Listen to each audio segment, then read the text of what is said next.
ეხლა რომ უყვირდები, ამათ ვაფშე ნამუსის ძარღვი არა აქვს, ანუ ოდნავად. აი ერთი კვირის წინ შეიძლება ნალაპარაკები ქონდეს პირიქით, იქ იყო ნაყოლი ნამღერი, ნაცეკვი, ნაგულავები და მე გამოდიხარ და ანუ ვიღაცისგან იშვერთვის ეს ვიდეო უნდა გავაცრე.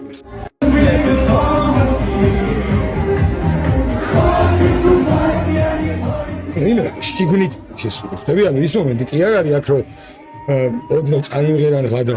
ხოდა ეხლა ისიც მამინდა რა რომ ჩვენ როგორც თავი მიგვაჩნია ნორმალურ ქართველ შეგნებულ ადამიანებს რა და იმის თქმა გვინდა ამით. აქ არავის პრობლემა და პრეტენზია იმაზე არ აქვს. შენ რაც გინდა იმღერე. ზუსტად მაგას ვაპარაკობთ, რომ ამ ქვეყანაში არსებობს ეგ თავისუფლება, რომ შეგიძლია ის იმღერო და არავინ ამისგან არც ჩაგარტყას, არც უნდა ჩაგარტყას და არ შეიძლება. ეგეთი არის გაკეთება.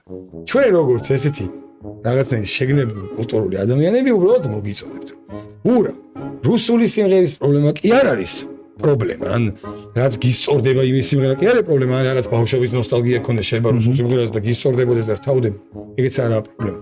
პრობლემა არის რომ უთავმოყარეო რო ხარ და რუსულ სტატუსებს რო წერო, აი ღორები, ისინი, ძროხები, ესენი და არა და შიგნიდან აი ესე მაგრა რო გევასება რუსული რაღაცები. მე გონა რომ ვიაგრას სამივე გოგო იყავი ერთად და უნდა გეკანავა თუ რაღაც. ანუ მართლა ეგ სირცხვილი არის.